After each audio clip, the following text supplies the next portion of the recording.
Hello, welcome back to the channel. My name is Meredith. This is not my normal angle, nor is this my normal setup. I have been working on a series of reading vlogs about the Stormlight Archives series by Sanderson. They are incredibly thick books. They're like 1,200 pages each, and there's 4 of them. I started this journey back in like June, maybe, with the intention of reading all 4 books that were already out in the series before the 5th book came out in December. It is currently Monday, November something, I don't know. But basically, not this Friday, but next Friday, the new book comes out, and I just started Rhythm of War yesterday, which is the book right before it. I took the week off work mostly because I need to burn PTO. I just haven't really been using it. When you work from home, I feel like there are less situations in which you really need your PTO. So I just hadn't really been using it at all. And my channel's been doing really, really well. I cannot thank you guys enough for all of the love that I've been getting recently on some of my videos. And so I really want to capitalize off of the engagement I'm getting right now. And I have a lot of momentum. And so I've been really pushing myself to post more often. And I have my day job, right? And as a result, my living space is not exactly the cleanest. I don't know if you can sort of see what's going on behind me. And so my plan with taking this week off was to really get my house in order, have a full reset so that hopefully I can do a better job at keeping it neat and not neglecting so much of my personal life in an effort to have both of these jobs at the same time. However, I've put myself in a situation where I have to read a 1,200 page book, make a video about it, and get it out basically in 1 week so that I can prep for the new book to come out and make sure that video is what I want it to be. I have been listening to the audiobook for Rhythm of War while I've been doing some cleaning and some prepping, but this is going to be a true reading vlog in a way that my other videos on this have kind of been reading vlogs. Usually reading vlogs involve a lot more vlogging. I pretty much just come in, tell you guys what I've been up to, and then tell you what I've read up to that point and how I feel about it. But we're gonna have to actually vlog this one. Oh, you can see me in the mirror because I have to clean my house and I have some cooking I have to do for Thanksgiving and a Friendsgiving that I'm going to, and I have a bunch of plans with friends of mine that are in town because of the holidays, and my parents want to go on a hike on Friday. It's gonna be fine. It's all gonna be fine. Don't worry. Don't feel bad for me. These are all self-inflicted deadlines that I could totally let go of. I'm not going to, but I could, and also that's self-inflicted reasons why I'm struggling to hit those deadlines.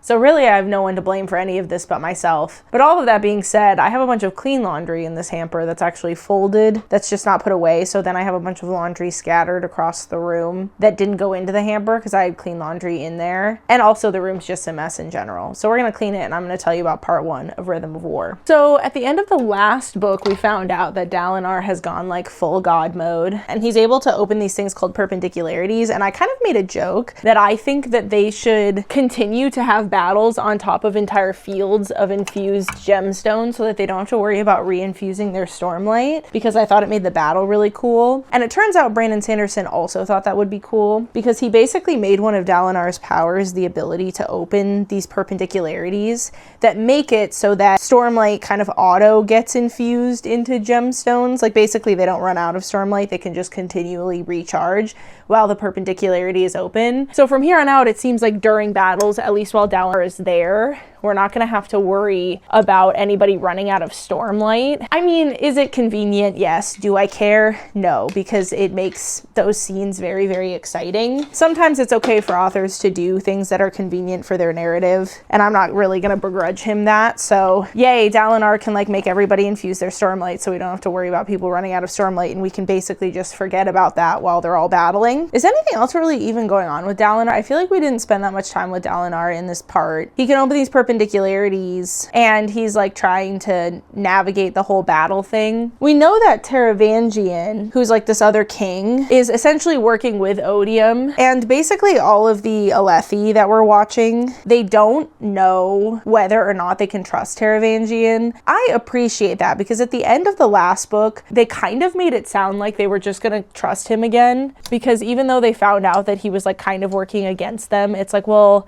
would he really be working for Odium? I don't know if he would do that. Dalinar said something like that at some point. And I was there's no way they're going to continue fully trusting this man after everything he's done. And the answer is no, they're not going to. they don't know whether or not they can trust him, and that's like a very open part of the conversation of what's going on with the coalition right now. We also know that Venli, who is the listener whose perspective we have gotten sporadically throughout the book series, we get a lot more of her perspective in this part, and we find out that she is actually really not a big fan of the Fused. Now, the Fused are like the reincarnated, like soldiers of Odium, essentially, and Venli is really frustrated because she had a huge hand in bringing back the Fused, but she did it because she wanted to free her people, and essentially her people have gone from being servants of the humans to being servants of the Fused, and she really like fully wants them to be free, and so she's kind of working against the Fused a little bit, and she is a Knight Radiant. She is the first listener that we're aware of that has actually bonded with a Spren, although I think that's going to happen with Rlain too. Rlain is the singer that actually lives amongst the humans at Urithiru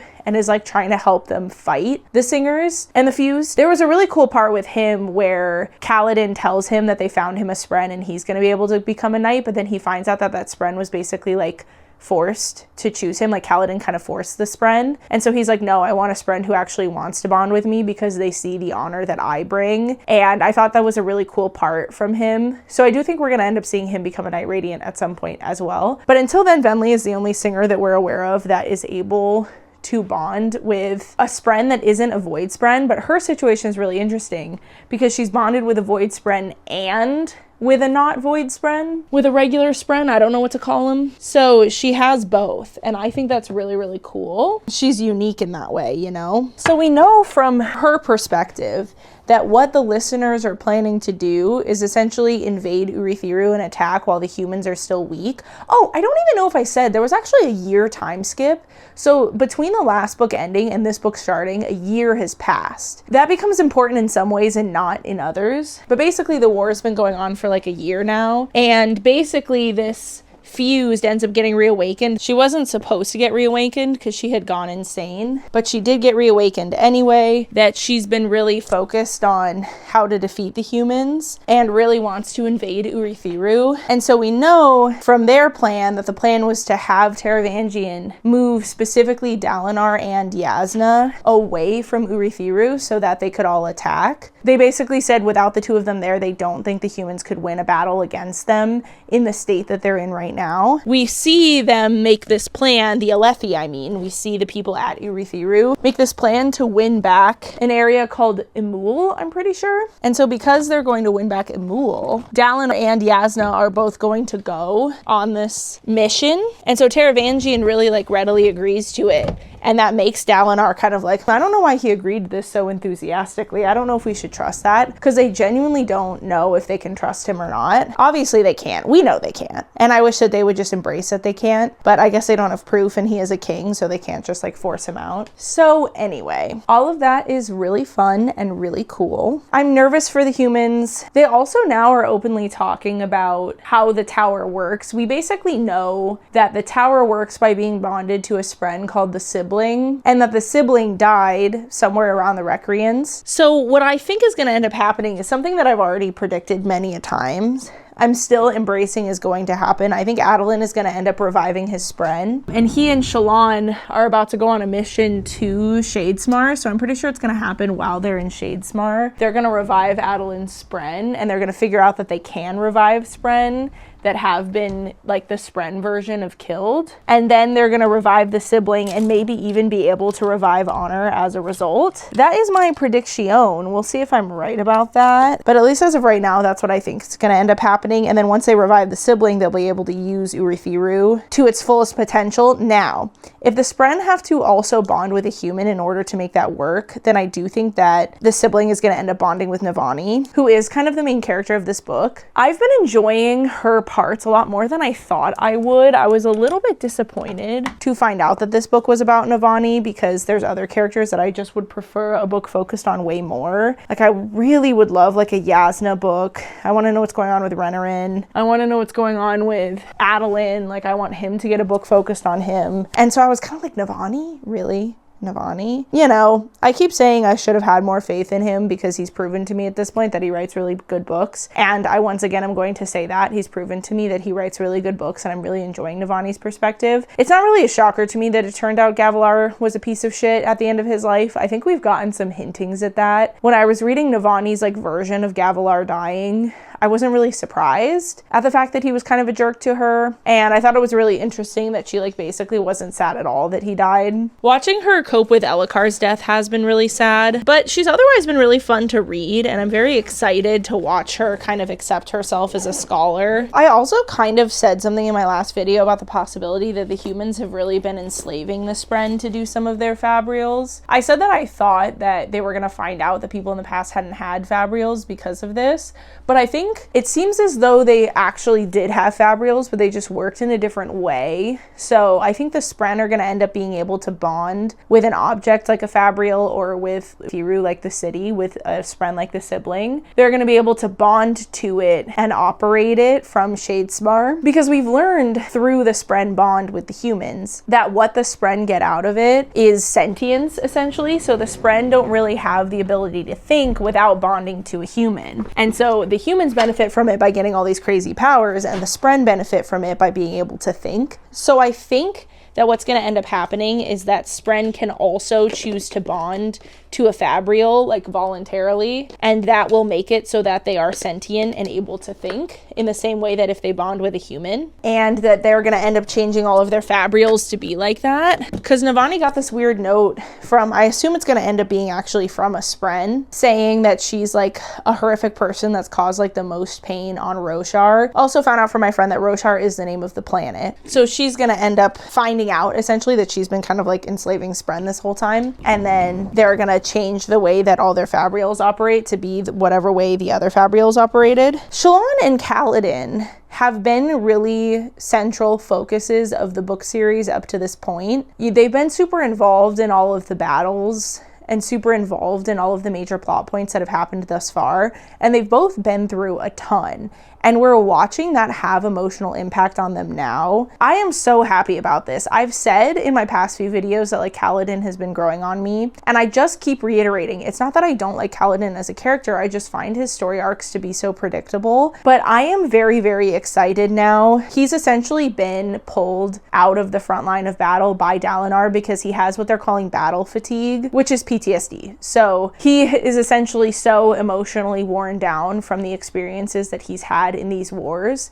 that he is at the point where he cannot really focus anymore when he's in battle, and he just kind of freezes up and he's not really doing well emotionally. And so Dalinar removes him from active duty, and the conversation is really sweet, and the whole time he's saying to him like, this is not a punishment, this is not a demotion, like we're doing this for you because it's what's best for you and for the army. It's not at all to say anything bad about you as a person, but obviously Kaladin doesn't see it that way because he's super mentally ill. And I also just want to say that I really respect Brandon Sanderson for being willing to show an emotional moment, kind of like the one Kaladin has after that, because essentially he goes back to his room and is like really in the middle of an emotional spiral that is going to lead to him committing suicide. And Syl goes and gets Adolin, and Adolin basically forces him out of his rooms. And it's very obvious what's happening. It's hinted at, they never explicitly say the word, but I just think like these kinds of stories are really important to tell. Veteran suicide rates are like insanely high, like the number of veterans that end up killing themselves because they just have undealt with PTSD that the US government just like doesn't help them with, and basically they take all these people to war, fuck them up, and then take them home and are like, all right, you're on your own now. I think these kinds of stories are like really important to highlight, and I told my friend I actually really hope that Kaladin never goes to battle again. At the end of the part, he ends up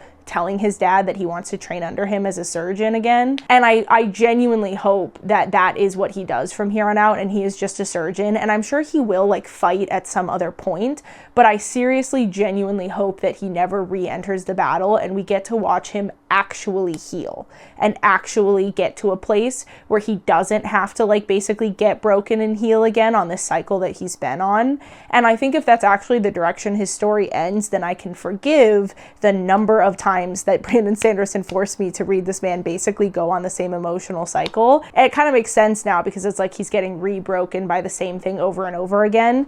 Just because it makes sense doesn't mean I agree with it as a choice. I still think it was incredibly repetitive of him to do that over and over again. But I do think that now at least I can like understand why he did it that way and see a path where he takes Kaladin to a place where he doesn't have to go on that journey again and he actually can like heal from what happened to him, because I think that's a really important thing to show. But if his journey ends up with him going back to battle at the end, Brandon Sanderson, we're gonna have a talk. I'm going to be very upset. My friend's got me a little Minecraft bee. Look at this. Isn't he so cute? Shallan is also mentally not doing super great. She's kind of split into 3 different personalities right now. And we didn't see that much of her stuff that close up, but I think we're going to get more of it in the next section because she and Adolin are going to Shadesmar together. And at one point, Kaladin said to Adolin, like, why are you helping me so much? And Adolin obviously cares about Kaladin, but Kaladin won't really like accept that explanation because, as I've mentioned, he's super mentally ill at this point in time. And so Adolin also says that he's helping Kaladin because he thinks if they can help figure out how to make Kaladin feel better, they can also figure out how to make Shallan feel better. So I think with the two of them going to Shadesmar together, we're going to see a lot more of her start to process kind of what's happened to her. And I'm a little bit annoyed because I feel like we're doing something kind of repetitive with her where she's like lying to herself again about something that happened in her past that she doesn't want to remember, that she thinks makes her unlovable. But like we've done that with her before. And it kind of felt like it came out of nowhere to the point where I texted some of my friends and I was like, am I forgetting something about her story? Like, did something else happen with her that I'm not remembering? Where like even when she had the realization, the memory that she was the one that killed her mom, like she still, even in that moment, was like, but there's something else even worse that I can't think about. Because it kind of feels like this book started and they just were like, yeah, she's done something even worse than that she doesn't want to remember. And that's the real truth that she's hiding from. And I was like, wait a minute. She was already hiding from a truth. She already admitted that truth to herself. And we already went on this whole emotional journey. And then in the last book, she went on this whole emotional journey that ended with this like really heartfelt conversation with Wit, where she's learning to kind of accept herself the way that she is and love herself and forgive herself for the things that she's done. And it seems like that conversation with Wit has almost just been completely forgotten. And she's still in the same place she was, basically about to go through the same emotional journey that she's already been through. So he's kind of pulling a Kaladin with Shallan, and it was annoying me a little bit just because it felt like it came out of nowhere. It felt like it wasn't foreshadowed, and I don't really understand where it came from like a her character perspective. Like it felt like she kind of moved through a lot of this. And I know that people regress, but it was just kind of weird to like start this book thinking that she ended the last book in a really good place, only to find out that she's like really not in a good place with any of it. And she basically has the Hollywood version of multiple personalities disorder. Real multiple personalities doesn't actually look like that at all, but she has like the Hollywood version of it. And for her, it like is associated with her light weaving and like kind of becoming these different personas. And it's really strange to watch her relationship with Adolin. He like refuses to be romantic with either of the two personas that aren't Shallan, and he only really considers Shallan to be his wife. So I'm excited to watch her move through this, but I was just kind of like surprised at the fact that she needs to, and I felt like it kind of came out of nowhere. The last thing I want to say about this section is that I keep being told by my friends that this book series isn't really a book series in isolation, and basically everything that Brandon Sanderson has ever read has been building to this whole network of books in this universe called the Cosmere. And up to this point, the only thing that I knew, just because I was literally told it by a friend, is that Wit is a character that consistently exists in a lot of the different books, and that you kind of have to read more than just the Stormlight archives to understand what's going on with Wit. And I was like, okay, yeah, whatever. But it also feels like randomly in this book, out of nowhere, in a way that he hadn't really been doing before, he started to just like hammer out this information about the Cosmere. So we, the reader, are now like learning all this stuff about this universe that's just kind of being thrown at us about like the fact that Damnation and the Tranquiline Halls are actual physical planets. They aren't other planes of reality, but they're other planets in this universe. One of them is called Braze, which is very similar to the name Mraize, which is the guy that Shallan always talks about all of this stuff with, and we're learning some of this stuff through him, and he actually seems to have been to Braze, and that's what we call Damnation. And I think that's also where the humans were originally from, given kind of the lore that we know up to this point, that they came from Damnation to take over Roshar or like the Voidbringers did, which we now know are the humans, with Odium, their god, because they destroyed their home. So presumably Braze is like in really bad straits, and they like literally call it damnation. And for some reason, Odium and the souls of the fused and all of them aren't happy with that planet as a home, and they want Roshar. Whereas we don't really know a lot about the other place, and I also forget what they called the planet, truthfully. I like how I said I was going to clean my room, and I've just gotten to standing here and talking about the book. Anyway, there's just a lot going on. And also they started to talk about like infused creatures as opposed to just like referring to them as Knights Radiant or fused or listeners or like whatever it might be. And we found out, again from Raze, that Roshar is a very like lucky planet in the Cosmere because they have stormlight so readily available, and they can like store it in things and use it for power. But it seems on basically every other planet in the Cosmere that is not the case. So he's telling Shallan that the main goal of the Ghost Bloods is to be able to take the stormlight off of Roshar, because apparently it can go off of Roshar but not very far into the Cosmere. And he says you Radiants are kind of stuck. You can only go to these 3 planets that are like near Roshar. You can't go any further into the Cosmere, or like away from Roshar, I guess is what I should say, because you're so connected to Roshar because you're Surge Binders. And so that really like connects you to like this planet, so you can't go that far from it. But he's like, the goal is for us to be able to take stormlight into the Cosmere, into like all these different places, and be able to essentially like control the flow of it, and that's going to give them like all this power over the Cosmere. It's really cool. I don't know like how many books are in this like whole thing, because when I set out to do this I was like, there is no way I'm reading all of these books, because I know there's like the whole Mistborn series, but then there's like a bunch of other series, and some of them are just like one-off books, and some of them are a few books, I think, and a lot of them are shorter than the Stormlight Archives at the very least.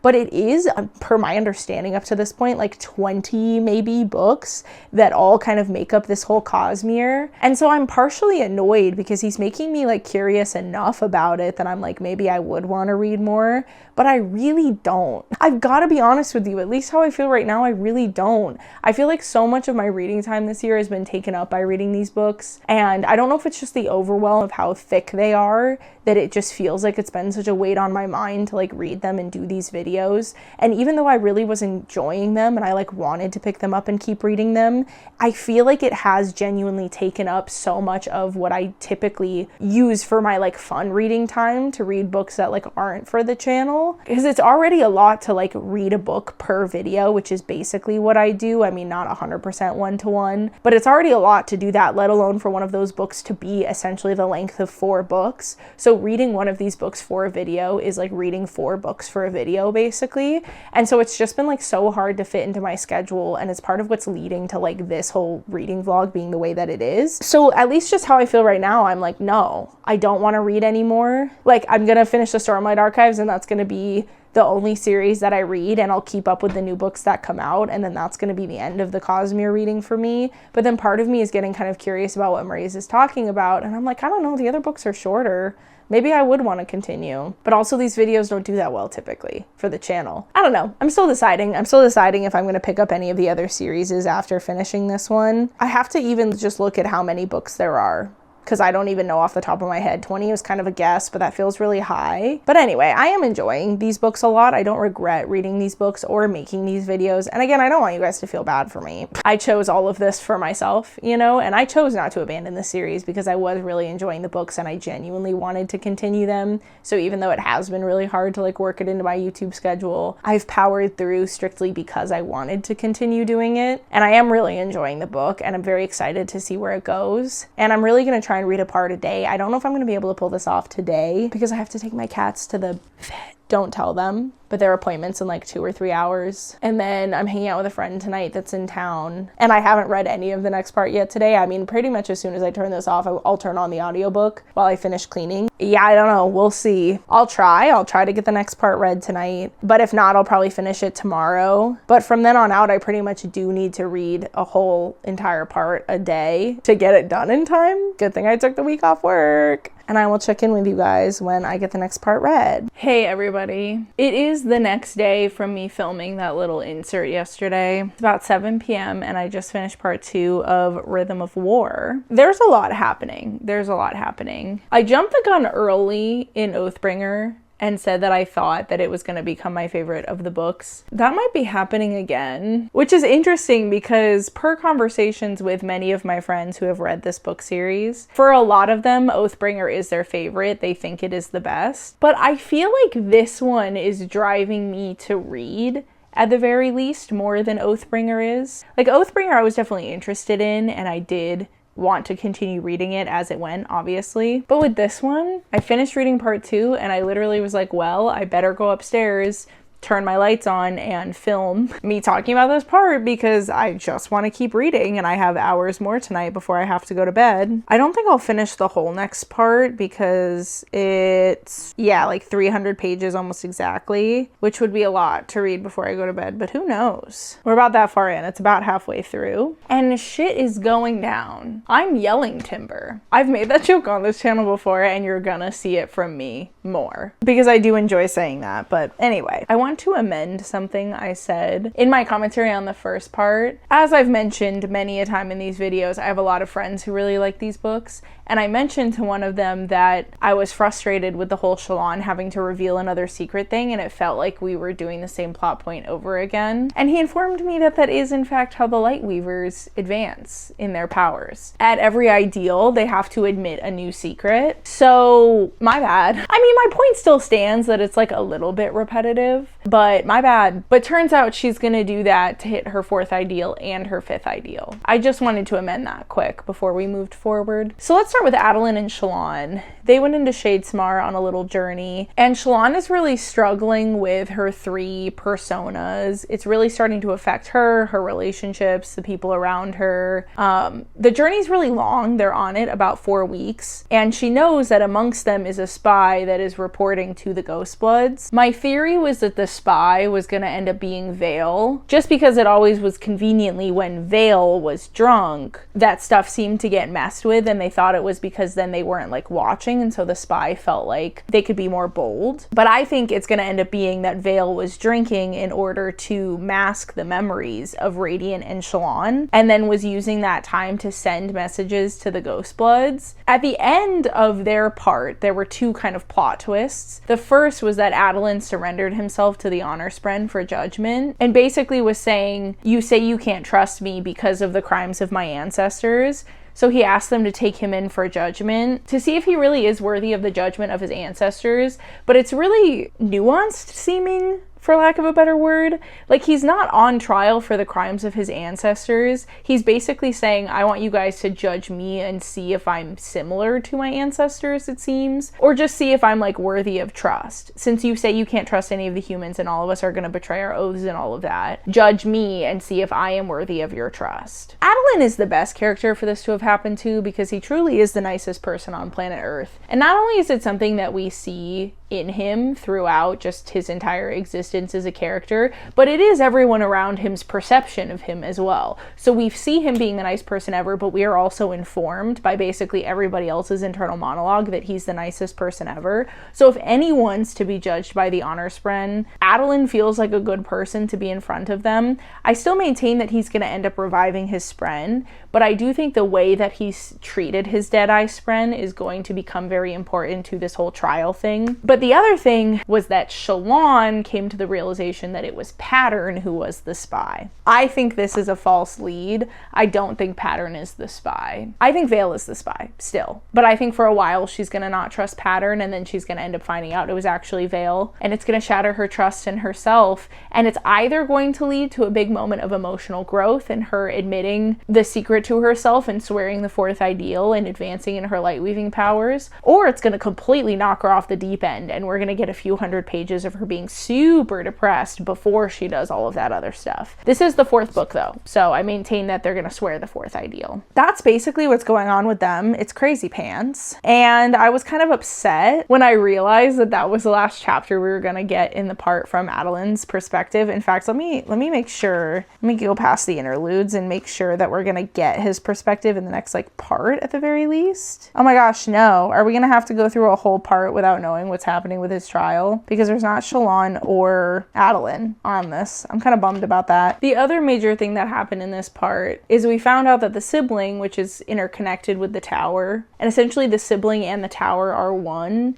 and it seems as though honor and cultivation created the sibling to like help run the tower and kind of like be the soul of the tower, actually wasn't sleeping. Everyone was supposed to think they were sleeping, think they were dead in a way, but they weren't. Dalinar, Yasna, and the whole army have gone to take Imul, and the Fused and all the Singers end up launching this sneak attack, suppressing the powers of the Radiance and taking over Urithiru. Kaladin had the choice to basically stay and be a surgeon or like still try and fight, and he chose to fight. So we are back in the cycle. Hopefully the fight doesn't break him the way it has in the past. Is it clear I don't like this choice? I mean, obviously I'm happy because I know something that Kaladin doesn't, which is that he's being hunted by the Pursuer. So if he had surrendered, he would have been murdered immediately. So I'm happy he didn't get killed, but it's just crazy that literally 300 pages ago I was like, I hope he never has to fight again. I hope he stays a surgeon. And especially because he had this whole side plot going of trying to like heal other refugees with PTSD and former soldiers, and in a way heal himself through that. But instead, he's just been sucked back into the fight. For some reason, he was the only Radiant who wasn't knocked unconscious by whatever the Fused did to the tower to like suppress the Radiant powers. The sibling mentioned something kind of in passing, saying, those highly invested might not be as strongly affected. Unmade, for example, were sometimes able to push through my suppression. Radiants of the High Oaths might be able to access their powers, and Honor's truest surge, the surge of binding and oaths, could still work. So Radiants of High Oaths, I think that's why they wanted Yasna to leave, because I think that the Fused thought that they were the only High Oath Radiants that they had, but it seems as though Kaladin is at least high enough that it didn't affect him the way it affected other people. But Kaladin, in theory, hasn't sworn the fourth ideal yet, so it's either going to be related to the oath thing, like something to do with him swearing an oath to Dalinar or something like that. Or he's going to have, like, in a way, sworn the fourth ideal without realizing, which I don't know if that can happen. Or he's just invested enough, whatever that means. He's just a pure enough soul that he was able to fight through it when other people weren't. I don't know. But regardless, he's got Teft, and the two of them are going to escape the tower together, I presume, or they're going to hide within the tower, I don't know.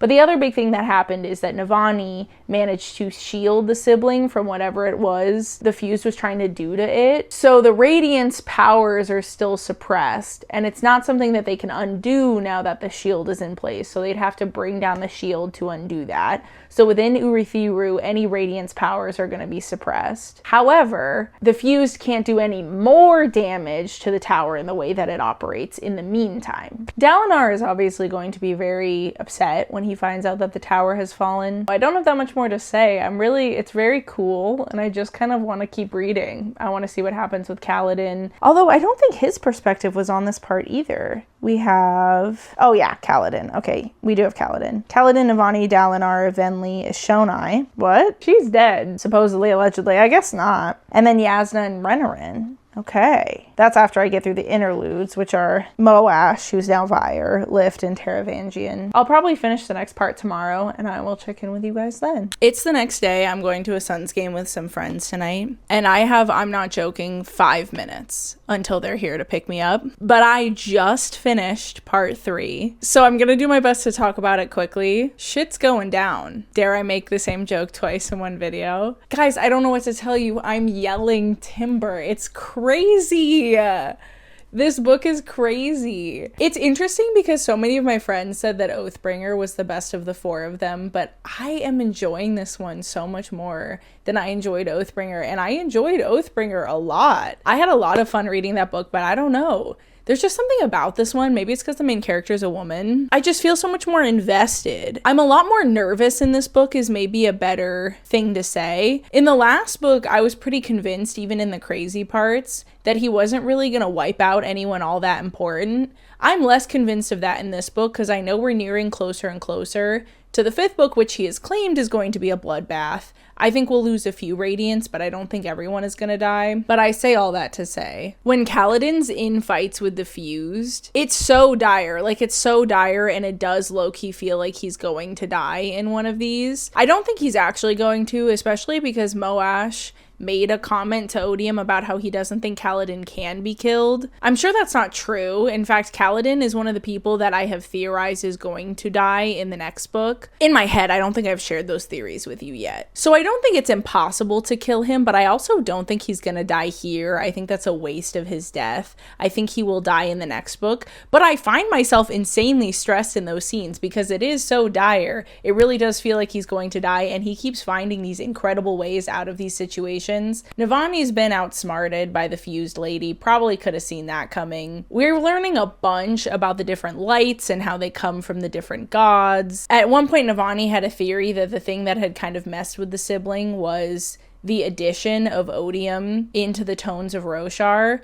My theory is that the Tower Light was Honor's Light and Cultivation's Light. My theory is that with the addition of Odium into the tones of the Tower Light is going to have to be the combination of all 3 tones of Roshar, so they'll have to let Odium's light into the tower. That's my working theory. I don't know if that's going anywhere. Dalinar has finally found out about all this crap happening and is rightfully pretty stressed about it and has a whole plan to go rescue them, so shout out Dalinar. I'm sure that the rescue of Urithiru is going to be like the giant thing that happens at the end of the book, so I think we still have a solid 500 pages. Actually like 400-ish until we get there. Planning from Dalinar and like worrying about Navani, I'm sure we'll get plenty of that. We also have to check back in with Adolin. He's like imprisoned in Shadesmar. Hopefully he brings that back up. Hopefully we're not just leaving Adolin in Shadesmar until the next book. This book is really, really good, but I do feel like we didn't learn that much for me to talk about, luckily, because I have no more time to talk about it. So I'm gonna go enjoy the Suns game. We're playing the Nets, so I'm not that worried, but knowing the Suns will find a way to lose this game. The Suns have a habit of winning every game they shouldn't win and losing every game they should, so I'm sure they'll lose this one because it's supposed to be a gimme. And tomorrow's Thanksgiving. I wanted to go to yoga in the morning, and then I already made what I'm bringing to my parents. I made ravioli. I just have to boil it at my parents' house, and then I'm gonna make the sauce while I'm there. So I'll probably bring my book to my parents' house, but I don't know how much I'm actually gonna read. Me being a big reader as a kid, they are fairly used to me at family gatherings sitting off to the side and reading, but now that I'm an adult and I don't live with them, I feel like my mom's gonna be less empathetic to me doing that. Which is a bummer because I'm in the middle of a really good book, and I always have hated talking to not just them, but really anybody when I'm in the middle of a really good book. It's always made me wish I could pause time and then just restart my life when needed. Luckily, part 5 always tends to be the shortest in these, so we have about a quarter of the book left. It's about the length of a normal book, so I will for sure finish it Friday, if not tomorrow. Actually, I have a lot of plans on Friday, so maybe not until Saturday. Okay, I gotta go. My friend just texted me that they're here. Hi everybody. I look insane. I feel insane today. My ADHD is on one of its peak days. Anyone out there who has ADHD will tell you it varies from day to day. And today I literally feel like a caricature of a person with ADHD. Should have taken my meds today. I don't know why I didn't. So I finished part 4. I have to say, this book is so close to being my favorite of the 4. My favorite of the 4 books. There are parts of this that make it peak over Oathbringer for me. However, I hate the past chapters from Venli's perspective. I don't mind the chapters from Venli's perspective in the present day, but I don't know, the past perspective chapters from her, I don't feel like we're really learning anything. Maybe we'll get stuff here in this last little bit, but usually these chapters reveal certain things that we didn't otherwise know, and I feel like everything that's gotten revealed by the Venli and Ashonai chapters in the past is stuff we already knew. I'm gonna put the book down. I feel like it's all stuff we already knew. I'm gonna be honest. We knew low-key that Gavilar was trying to bring back the Voidbringers. We knew that he was trying to build the Knights Radiant and trying to become Emperor of the world and maybe extend his power beyond that into the Cosmere and all that. Like, we already knew that. And that's kind of what these chapters have revealed. Otherwise, we've just been watching Venli be kind of selfish and knowing that later in her life, in the present day, she feels bad about a lot of these actions, but we're not really learning anything. And that's why I don't find it interesting. I feel like if I was learning more about the world, then I wouldn't mind. But it's like every time I turn the page to a Venli chapter, I'm like, oh, I'm about to learn nothing and nothing of consequence consequence is about to happen. And so then I just find myself like, ugh, kind of slogging through them. And I haven't been proven wrong yet. I haven't really read of any chapter that I felt like, ooh, that was a good one. In the past tense, the present day chapters are a lot more interesting for me, especially the politics between all the fused. Raboniel and Lucy is my guess. I like how he's really playing on multiple fronts with the idea of people who know they're working against each other, but both need to keep up the front that they're not. He does this with Raboniel and Lucy, and he also does this with Odium and the unmade, I forget what her name is. Sajanat? Does that sound right? Anyway, I think it's a fun thing for him to play with in this book. If it were not for those chapters, if we got a different perspective in the past and we were actually learning more about the world, or even in Venli's perspective, but we're actually learning a lot more, I think this would be my favorite over Oathbringer. But depending on how it ends, we'll have to see. Right now, it's neck and neck. I said this a little bit, I think, but I didn't record for that long when I talked about part 3. But this book is doing a lot better a job at scaring me, because I know that he's willing to kill off like one character at a time. The reason the end of Oathbringer didn't really like spook me was because things got so dire that you just knew he wasn't going to kill all those people, so you kind of lost the stakes. But in this book, I feel like he's done a much better job at making it really dire for, say, Kaladin specifically. So there were points in there where I was genuinely concerned that he was going to kill off Kaladin. Especially because I think that Gavinor and Kaladin's brother are going to end up the main characters, or two of the main characters of the second half, because there's going to be a big time skip. According to my friend, and this is all based off of just what my friends have told me, because I've reiterated many a time through these videos, but I'll just emphasize, I don't look up anything that Brandon Sanderson has said about the series because I don't want any spoilers. My friend has told me that he has said that there is going to be a short time skip. It's not going to be like multiple generations, so some of the characters are still going to be around after the time skip, but he's also said that this 5th book is going to be a bloodbath. So we know at least a few people are going to die, but we also know at least a few people are going to survive into the next part of the book, and that whatever the time skip is, it's not far enough into the future that they have died and more people are living. I don't know where that sentence was going. More different people are living now. Anyway, we know some people are going to survive. That's what matters. My theory is that because we have met Kaladin's little brother, he's either going to die at the end of this book or he's going to die in the next book, and his little brother will be a lot more of a focal point of the latter 5 books in the series. So I've been genuinely concerned for him, and it's been making it more intense for me upon reading it. I am worried about him. Things are looking up. His storyline ended in this part with Lift healing him from his night terrors, or his infection that was causing night terrors, and also finding out that she can heal the radiance if only temporarily. I think that this book is going to end with one of the Radiants, maybe Kaladin, maybe Teft, infusing the sibling with Tower Light along with Lift.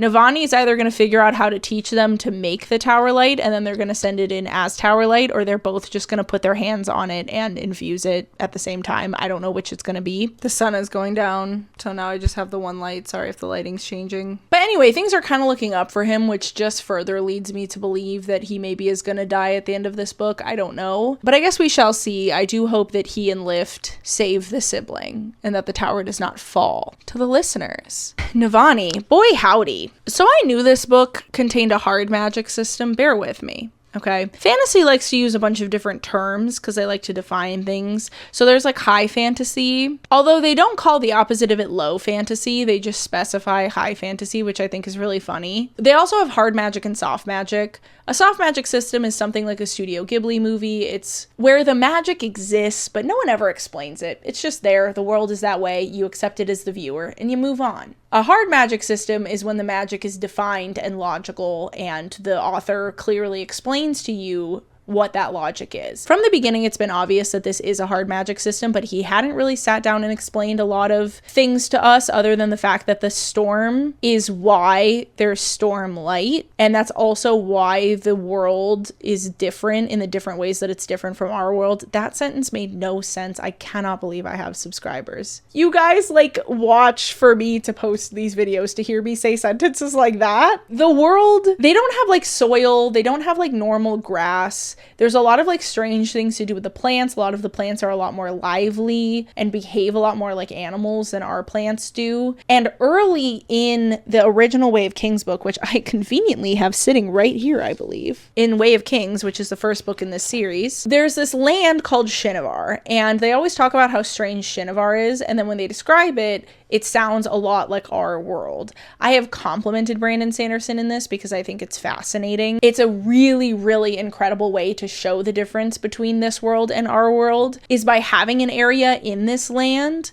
where the world is a lot more similar to ours, for the characters to look at it and go, wow, that's so weird. And it's in the things that they notice about that area that are weird that we see the differences between the universe here and our world. You see what I'm saying? I think it's really smart. And Shinovar doesn't really get hit by high storms at all. And so it's established very, very early in this entire book series that the storms are why the land is more magical, more mystical. It's why the stormlight exists. So we know that. But that's all we've really known about the fundamentals of this world. And we've been exposed to random little tidbits of information about the Spren and the existence of Shadesmar, you know, and Wit, who's this weird character that comes in and out. He had a really fun scene with Kaladin in this part that I really liked. So we've been getting these little hintings, and then you start this book, and Brandon Sanderson's like, let me sit you down and explain to you exactly how all of this works, how it ties to the world, how it ties to the Cosmere, actually. Oh yeah, I'm writing like 20 other books that all create this like giant universe, and those are just the books that I've written thus far. And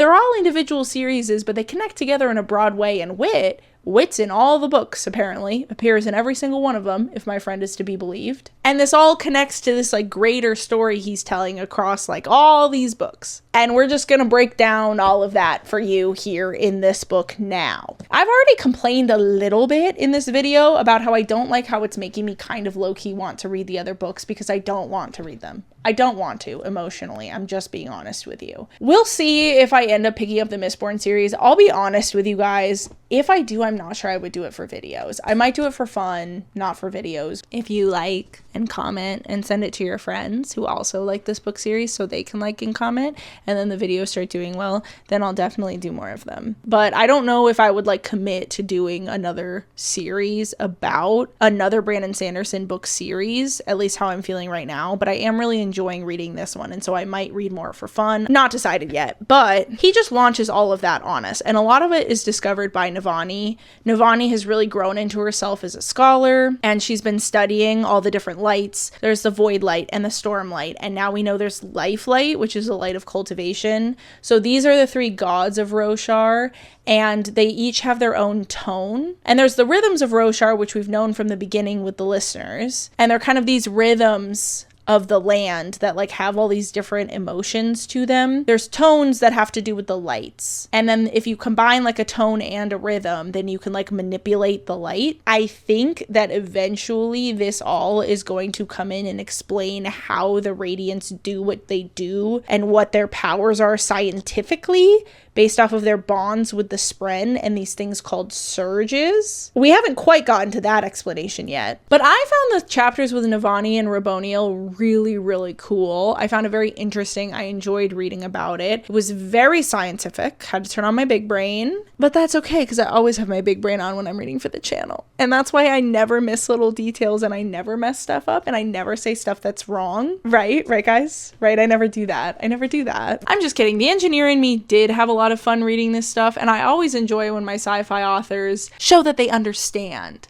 the sci part of the fi. You know what I'm saying? The science part of the fiction, if that didn't make sense. This is a fantasy, technically, but the difference between the genres is like a chalk line on the ground that someone can just step over. I heard somebody say that a fantasy is when there's a tree on the cover, and a sci-fi is when there's like geometric shapes. So I guess this is kind of both. It's both a sci-fi and a fantasy if you're to look at the cover. Raboniel's betrayal at the end kind of stunk, but I wasn't that surprised if they can get their hands on this fancy metal. Rasium, I think they said. Rasium, I think they said it was called. Then they can build these same weapons and they can kill the fused permanently with them. So everyone's in agreement. This war will be the last war between these individuals. They'll end it for good. I think the big plot twist at the end of the 5th book, or part of a plot twist in all of this is going to be that Odium doesn't want the war to end. At some point when I was listening to the audiobook, so unfortunately I don't have it marked and I can't go back and look at it, somebody said something about like Odium is at his peak when there's war going on, or Odium is at his most powerful when somebody dies, or something like that, because Odium is pure emotion. He's pure passion. He doesn't have to be pure hate, but I think it makes sense that he's at the strongest when people die, because people have really, really strong emotions when their loved ones die, obviously.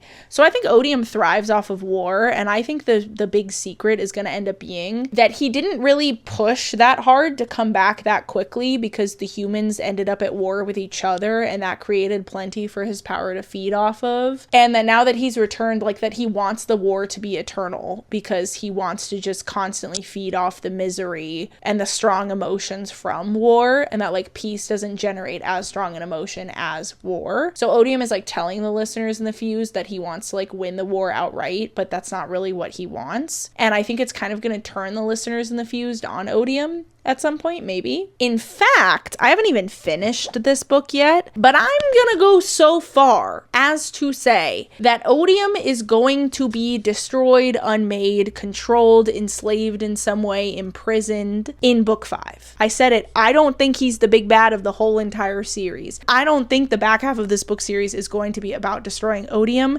I think something else is going to happen that is going to be what drives the latter 5 books. But I don't know what said thing is, but I think that they're going to defeat Odium successfully, and then they're going to have some other sort of problem that they have to solve that's much bigger than the problem of Odium, that has to do with the whole entire Cosmere. Because Brandon Sanderson, again, if my friend is to be believed, has said that this is going to be his magnum opus.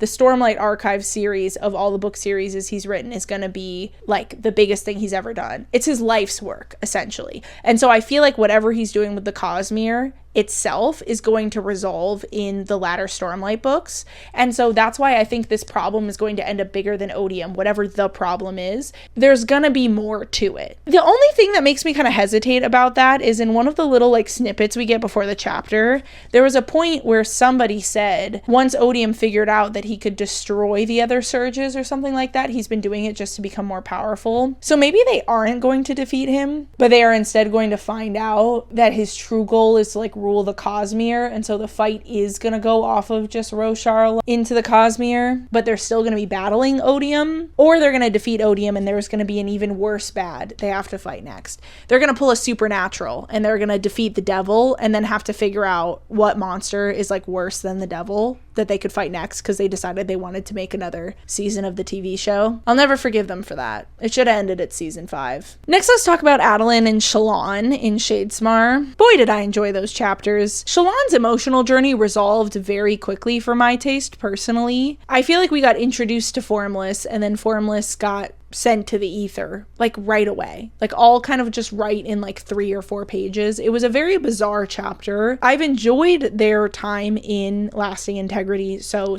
much. I've enjoyed these chapters so much. That was the only thing that really disappointed me. I don't really understand why it's like we got exposed to the true nature of her feelings and then they resolved like literally immediately. I was right about her having bonded with and forsaken her oaths to another cryptic, so I am curious to see how they end up saving that cryptic, because I was also right about the fact that Adeline has bonded to his spren and is slowly reviving her, and the dead-eyed spren can be saved through a bond with a human. So I imagine that Shallan's old cryptic is going to end up being saved. Maybe not by Shallan, because now she has pattern, but maybe by somebody else, or maybe she'll have 2 bonded spren. Can that happen? Is she going to be like a super powerful light weaver? That's interesting. The whole moral conundrum with the honor spren was fascinating. It's further diving into this theme, this door that Brandon Sanderson kind of opened in the last book, which is an extension on the conversation about how do we know we're the good guys, that goes all the way to what does it mean to be just and what does it mean to be honorable.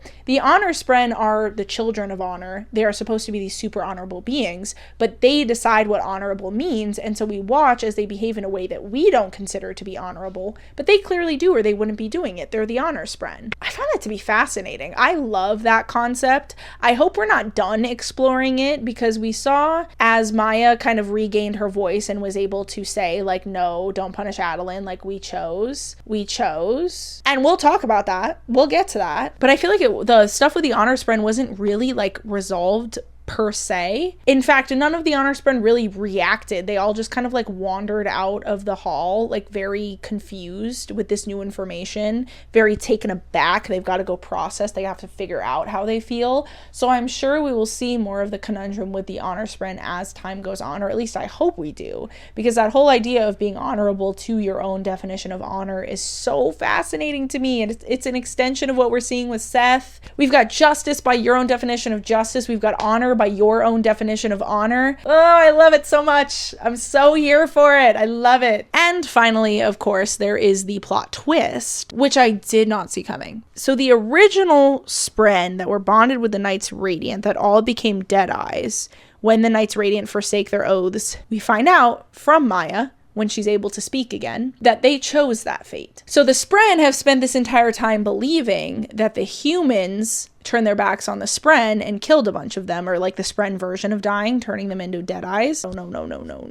no. It was a decision, a joint decision made between the spren and the humans, and the spren also chose their fate. It was a sacrifice that they voluntarily made, which helps Adeline get out of the trial, but does not bode well for the whole Radiant Spren connection, and the fact that it seems that the Radiants and the Spren of the past did not think that Knights Radiant should exist to the extent that they were willing to make such a sacrifice. It's a tiny follow-up question. If I'm remembering correctly from the scene where we actually watched the recreance happen through Dalinar's eyes, through the visions that Honor left him when he died, and apparently like died for real in a way that none of the Spren can Honor be revived? Everybody acts like the way that Honor died is like different than the whole Deadeye thing. So did they stab him with one of their fancy knives? How do they kill Honor? Did they just unmake him? Can they bring him back? What is happening with that? But also, didn't the Knights Radiant like fly away after they put down their swords? First of all, not all the Knights Radiant can fly. Second, no, they must have just walked away. Am I not remembering that correctly? Did they just put down their swords and walk away? Or did they fly away? Because nobody talks about like the Knights Radiant after they forsake their oaths. Nobody was able to like ask them why they did it. Or maybe they did. At some point, did they say that they asked them and they would never say? It very much feels like the Knights Radiant just like disappeared one day, and then the Spren were Deadeyes, and so nobody was ever able to explain any of this or why they chose what they did. Where did they go? And why is this just occurring to me? Am I remembering something incorrectly about that scene?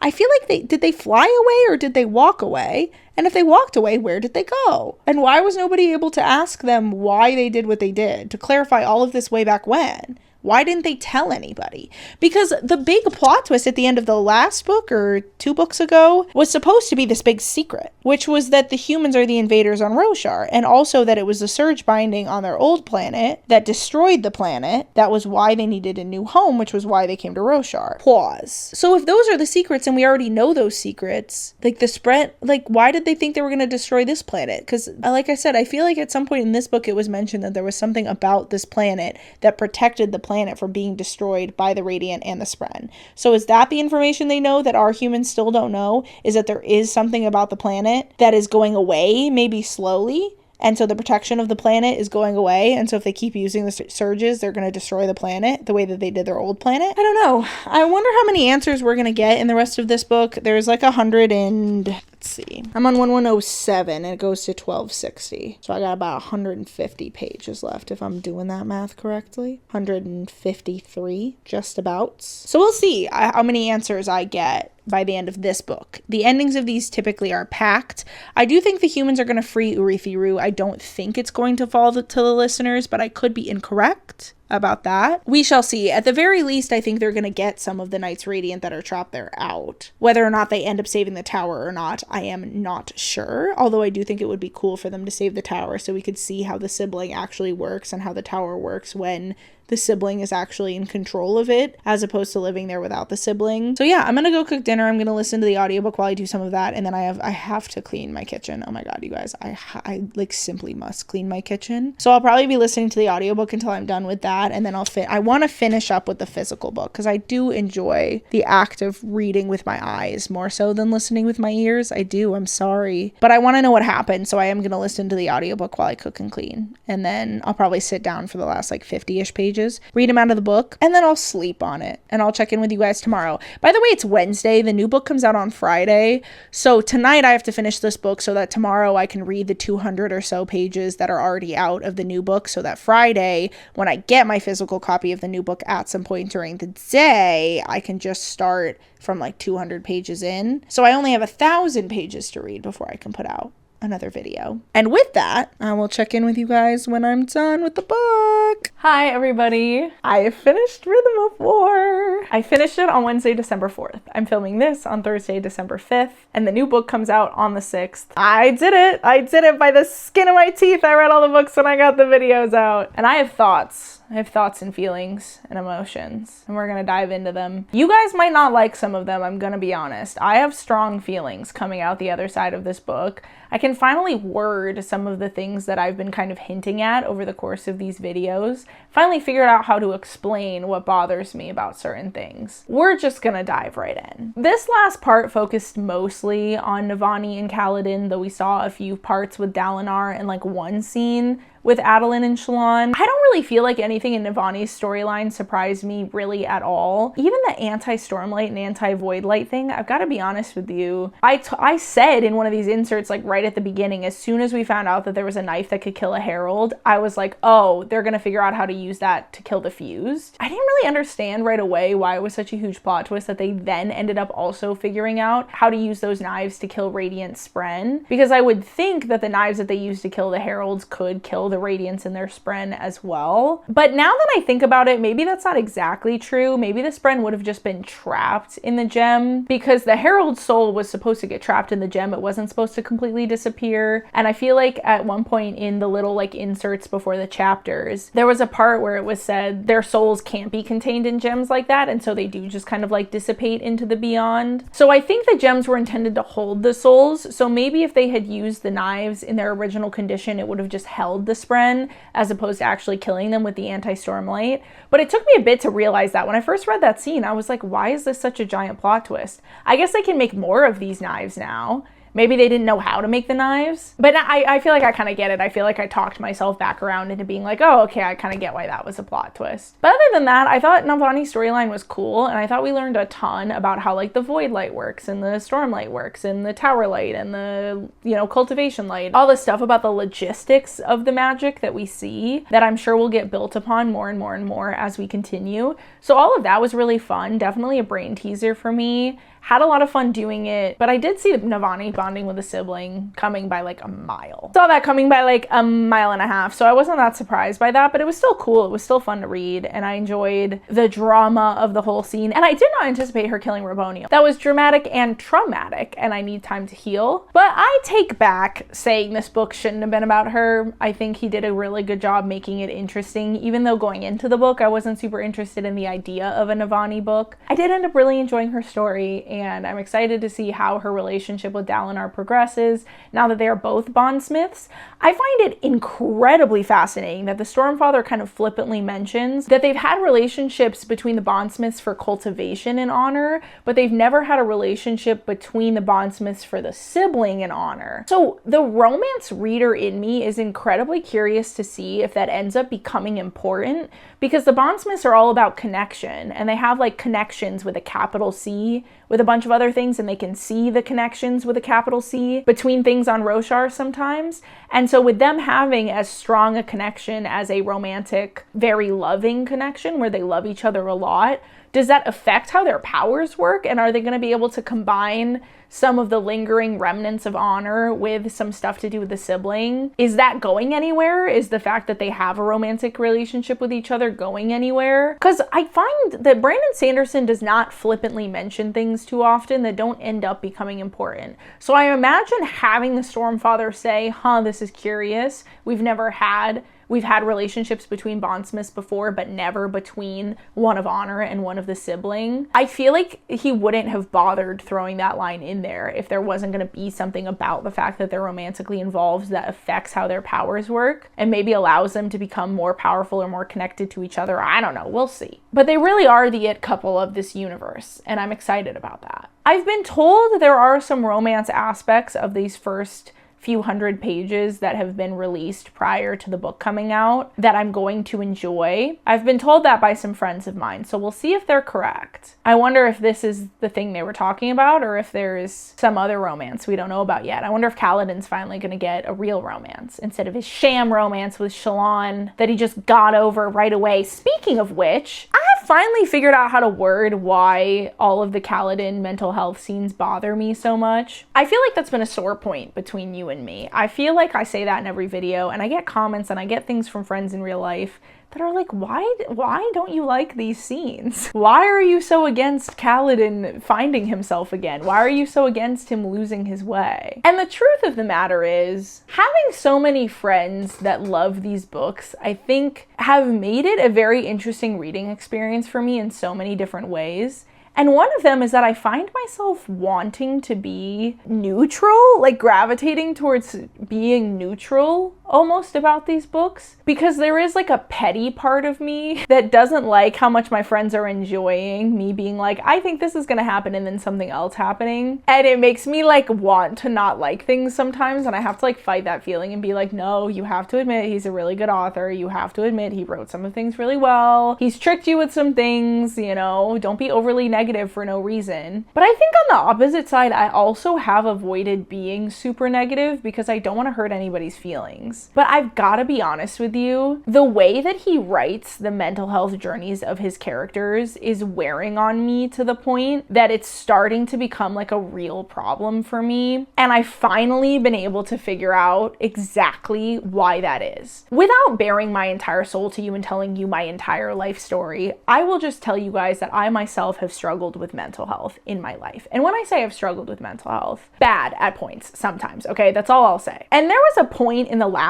book where I maybe realized that some of why I don't like these scenes is maybe because they trigger me a little bit. Reminds me of a time in my life I don't really like to think about. I don't like being reminded of that, but I don't think that's all there is to it. I mentioned at the end of the last part that the resolution of Shallan's emotional journey in this book really bothered me because it felt like we spent hundreds and hundreds and hundreds of pages reading her in this really dark emotional place that was just solved like that. And it felt like it kind of came out of nowhere, like she was resisting hearing anybody talk to her about anything, and then she finally has this conversation with Vale and Pattern where she kind of faces and admits to the fact that she had a different spren before and broke the oath and killed them because she was a child and she was upset about the fact that she killed her mother even though it was in self-defense. Completely understandable, but you can also understand why she would feel super guilty about it, why the whole thing would be traumatic, and why she would suppress the whole thing. So all of that makes sense.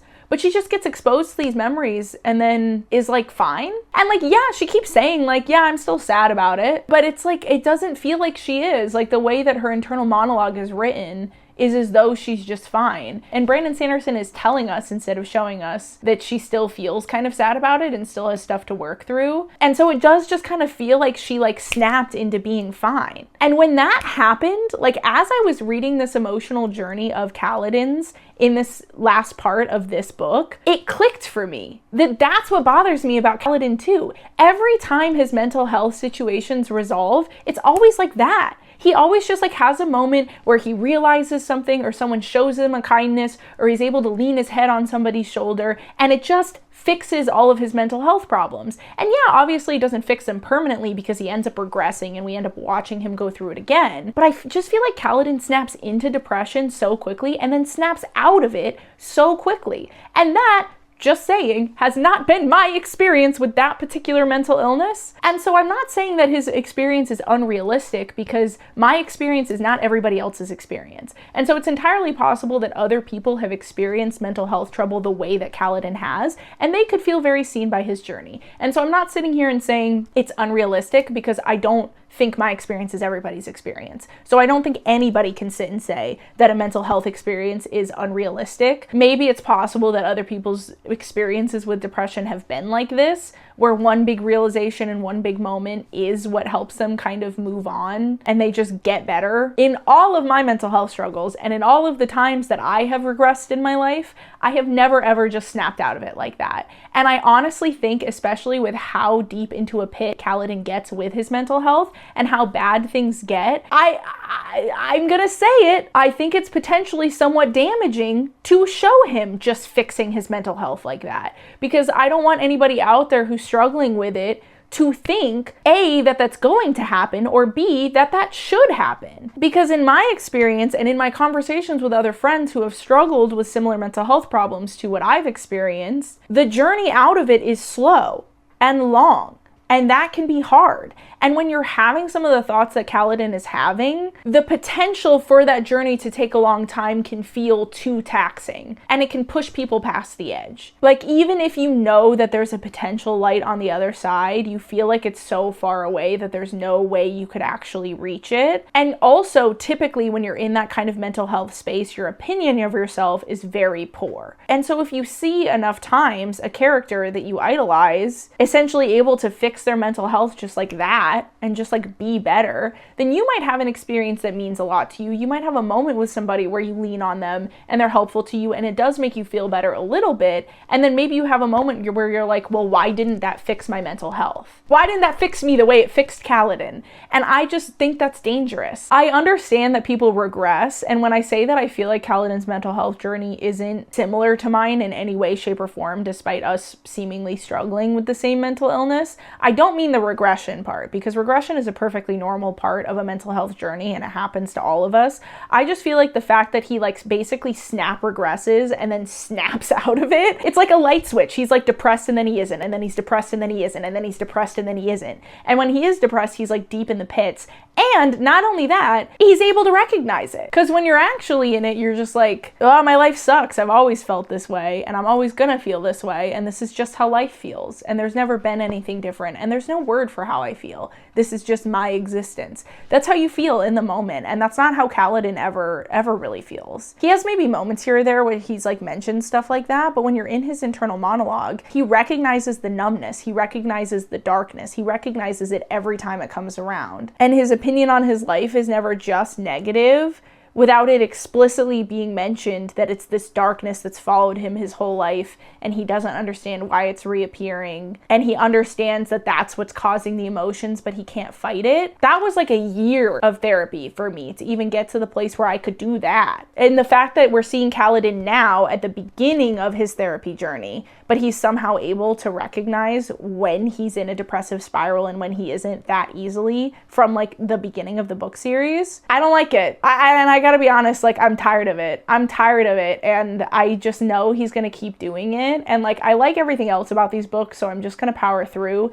He might not keep doing it to Kaladin, but he has other characters go on emotional journeys too. And he ropes their emotional realizations into the climaxes in a way that can be very fun and makes for good literature and makes for good narrative. But in my opinion, does not make for good mental health representation, at least the way that I've experienced it. And so it personally becomes very frustrating to me to continue to read these characters just snap out of their mental illness, because that's just not how it works in real life. And if you've ever had that experience, I'm so happy for you and so jealous of you, because that just is not how my journey went, and it was significantly longer and significantly harder than that. And it feels too flippant towards emotions as dark as what Kaladin was going through in a way that makes me like actually genuinely very angry. And so I sincerely hope that this is the last time that Kaladin has a depressive spiral that gets that severe, because if I have to read one more scene where he's like about to kill himself and then he just snaps out of it and is like fine afterwards, just like completely, that might be the last straw for me. I might have to put the book series down and like literally just stop reading it, because it feels disrespectful. Like that's honestly how it feels, disrespectful. He like knows he has to start his therapy journey now, and I appreciate that he seems to have stepped out of the battle, hopefully forever this time, but who knows, maybe he'll get thrown back into it again in the next book. He is such a good warrior after all. But I don't know, I feel like Seth is going to be our main warrior from here on out, and hopefully Kaladin steps out of the fight forever and we get to watch him actually like heal over a long period of time in a way that's a lot more realistic. But I just don't feel like we've gotten that like at all. and it makes me like actually mad. So we'll see. Maybe he'll turn it around in this next book and I'll feel like it's a lot more accurate to at least what I've experienced. Now that I've rambled about Kaladin's mental health at length, let me get to the plot twist. Let me get to the craziness, because wow, I gotta be honest, Taravangian stabs crazy. Maybe the vessel that was holding Odium's power, the Odium shard, with the really, really creepy, weird shard blade that Seth has, and takes his power and becomes a god. And Taravangian is Odium now. Fucking pardon? That was crazy. My jaw was on the floor reading that, I will admit. What a wild plot twist. What a fun plot twist. I hate that man. I hate him so much more than I hate Odium, and I'm admittedly a lot more scared of him as Odium than I am of Razy as Odium. And it makes me so much more curious about how this next book's gonna go, and I just think it's such a fun plot twist. Not only that, but the fact that he is able to alter Wit's memory, boy howdy. I just went on a whole rant about how pissed off part of the end of this book made me feel, but this, like, this is the shit that makes me want to keep reading it. Like, I want to forgive how just piss poor the mental health representation feels to me personally, just my opinion, to me, because I'm so fascinated by the fantasy aspects of this book. It's an unreliable narrator now. That's so fun. And we're gonna watch his scenes, and I'm like hoping and praying that he's not gonna make it obvious when Odium has altered his memories and when he hasn't, to us, the reader. I want to be fooled. I want to be bamboozled. I want to be told things by Wit that turn out not to be true. I really, really hope that he doesn't only use this to show us things happening with Wit that Odium then erases, so that we, the reader, know something that happened that Wit doesn't know that happened. If that's the only place that he leverages this, I'm gonna be pissed off. I better read scenes from Wit's perspective that never fucking happened, okay? I better read Wit go through shit that straight up did not happen. I better read Wit, have an experience, not see the memory get erased, but watch him talk to Yasna, tell her something different, and not know if he's intentionally lying or if he doesn't remember that it happened because Odium erased his memory. I want to not trust Wit. I want to not trust what he knows. I want to not trust his scenes. I want to not trust his memories, because that is so fun. That is so fun in a book. I love unreliable narrators. I love it. I eat it up. So he better use that, because if I know at every point in time whether or not I can trust what Wit is telling me, I am going to be irate. I am going to riot. And the fact that they don't know that it's Taravangian yet, oh, it's all cooking. It's all boiling up to make for like a really, really cool next book. So with that, we're gonna get into my predictions. Quick warning. I have been told by a dear friend of mine not to make predictions during movies when I watch them with them, because they feel like my predictions are sometimes accurate enough that it does feel like a spoiler, even though I don't know what's gonna happen either. I am good at reading foreshadowing. I sometimes get it very, very wrong. Some might say hilariously wrong. Like Urithiru being in the plateaus. I haven't forgotten that one. That was ridiculous. I don't know where I was going with that. Secret Tower in the Mountains is way more fun and way more obvious than what I was thinking. But I'm sometimes incredibly correct. And because it's been expressed to me before that that can be frustrating by a friend of mine, I just want to give a warning. I just want to tell you I am good at reading foreshadowing, and I have occasionally throughout these book series predicted things that were going to happen like books out. And so if that would bother you going into reading this 5th book, if you haven't read it yet or if you haven't finished it yet,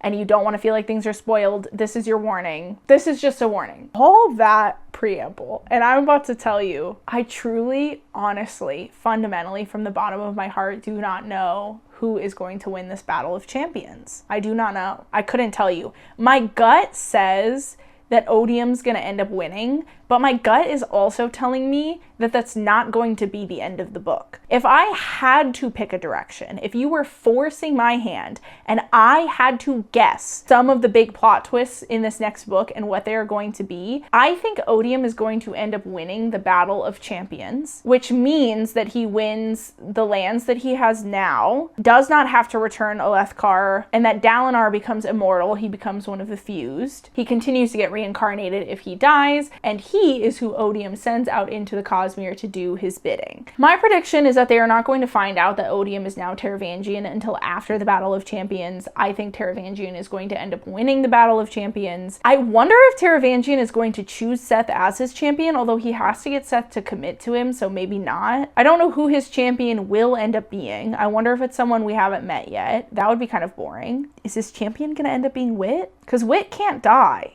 So if it's a battle to the death, can Wit become Odium's champion? And can he like trick Wit into being his champion because Wit doesn't know that Odium is Taravangian? The more this is cooking in my brain, the more this feels right. It tastes right to me. Wit is Odium's champion, Seth as the human's champion, but Seth has a sword that maybe can actually kill Wit and we don't know for sure. He kills Wit with it and we basically decide by whether or not Wit dies, like how the battle ends. Odium, Taravangian, ends up winning, ends up making Dalinar immortal. But either Dalinar then manages to kill Odium, takes the power of Odium, and becomes a tyrant again for a while, and the power kind of like overtakes him in those parts of his personality, and he has to kind of go on the journey that he went on in Oathbringer, becoming a better person, becoming a less like tyrant warlord again. Or he becomes one of the fused, he becomes immortal, and Navani ends up killing him with one of the knives. Why do I think it's going to be Navani? Because that's the most emotional outcome. No! I lied! It's going to be Adolin. Ugh, he's going to have to kill his dad. I'm stressed. I'm stressed about plot lines that I'm inventing in my head, but it's stressing me out. Adolin is going to have to kill his dad with one of the knives that permanently kills the fused in order to stop him from having to serve Odium, but I think Dalinar will ask for this.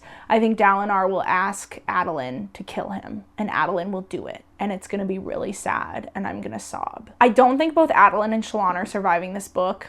And that's just a gut feeling. I don't have like any specific foreshadowing to point to, but in my heart of hearts, one of them isn't going to make it. And if the plot line that I'm describing is correct, and especially because Shallan seems to be the one that they're kind of gearing up to be the one to explore the Cosmere, and she has all these notes now about the Cosmere. How do I think this is going to go down? Adolin kills Dalinar. Shallan kills Adolin? No. Adolin kills Dalinar himself? I don't think so. Adolin kills Dalinar. Shallan dies. Adolin takes her notes over, fulfills her life's wishes? Or maybe they do both live. Who's to say? Maybe having two bonded Spren kind of tears her apart from the inside, but they can't unbond the Spren without killing the Spren. So I have to decide whether or not they kill Shallan's Spren or let her soul be ripped apart at the seams. She ends up deciding to sacrifice herself to save the Spren because she feels like it's the right thing to do. And then Adolin has to live without Dalinar and Shallan. That smells right. That smells right, guys. I'm sorry. Also, Kaladin's definitely not making it through the end of this book. 100% absolutely has been foreshadowed to the nines that Kaladin does not make it through this fifth book, in my opinion. If you know who some of the later books are said to be about, then you know at least some of them survive. It's possible, though, that he said some of those later books are going to be about certain people kind of as a red herring, and maybe those people do die, and those books do center on them, but more in the past. Interesting, right? Could happen. Could happen. But I'm not going to say who it is in case you don't know who the later books are about, so that it's not a spoiler for you. But you can look it up if you want to see it. But careful. But I guess the new book is like freshly coming out, so how would you already find a spoiler? But I don't know when you're watching this. Could be months from now when this book's been out a while. Anyway, I digress. I think the fact that Renarin and R'lain have these corrupted Spren turns out to be bad, and they end up being able to be controlled by Odium as a result in some way. Did I miss anything else from my build-up? They're not going to find out until after the battle that Taravangian is Odium. Alternate prediction: Seth ends up Odium's champion, also via trickery. And so Kaladin does end up being the humans' champion. And Seth ends up killing Kaladin. And unfortunately, if that happens, then I think we'll find out. Oh, God, this like breaks my heart. But I think we'll find out that if Seth kills a Radiant with his sword, it also kills their Spren. Syl. But if Kaladin is killed in a normal way, then I think Syl will end up being his little brother's Spren. Because really that's what's been foreshadowed. That's what's been foreshadowed incredibly heavily, is that Syl is going to become Kaladin's little brother's Spren, which means that Kaladin has to have died by then. Other random throw-at-the-wall predictions, I've done this for the new Hunger Games books, and we had a lot of fun. So other random, just throwing shit at the wall and see if it sticks kind of predictions. When whatever goes down with I don't think Dalinar is going to survive the book no matter what, and I think whatever happens to him is going to end up affecting the Stormfather a lot, and maybe is going to end up killing him. I think in that case, Syl is either going to become Kaladin's little brother's Spren in the later books, or I think she'll take the place of the Stormfather, and she'll be like the Storm Mother, and she can create a bondsmith, and she'll be the one who's carrying Honor's legacy forward instead of the Stormfather. Another just dart at the wall prediction, Wit and Yasna have a freak baby, circa Dune and or Twilight. I guess closer to Twilight than Dune, because it's not like the Dune baby is like a hybrid baby. Let me not spoil Dune for you. The Dune freak baby is created a little bit different than the Twilight freak baby is. So Wit and Yasna have some kind of freak baby circa Breaking Dawn, some kind of freak baby being that's never been created before, and we have no idea what it is. And I do think if he does that, it might be sentient very young, circa both Renesmee and the freak Dune baby. Do you have anything else? Kaladin's gonna get to pet a dog before he dies. And I don't think that's that insane a thing to say, given some of the things that happened in this past book. I think he would get to pet a dog. Maybe he doesn't die, but he instead ends up like stranded on a planet much closer to Earth. Does Earth exist in the Cosmere? Because that might be kind of interesting. That might be kind of a fun thing that he could do. Comment your guys' predictions. I would love to read them. I'm excited to read this next book. I hope the mental health stuff goes a little bit different, but I'm not really holding out that much hope because it is 4 books up to this point where it has all kind of gone the same way, is what it is, you know? But I'm really, really excited about all the other stuff, and we'll see how it all shakes out. I gotta go because I gotta edit this, I gotta upload it, and then I gotta read the first 200 pages of the next book because they're already out. I gotta do all that by tonight, and this ended up being 50 minutes worth of footage. I don't know how much it'll end up being edited down. But I love you guys, and I will see you in the next one. Bye!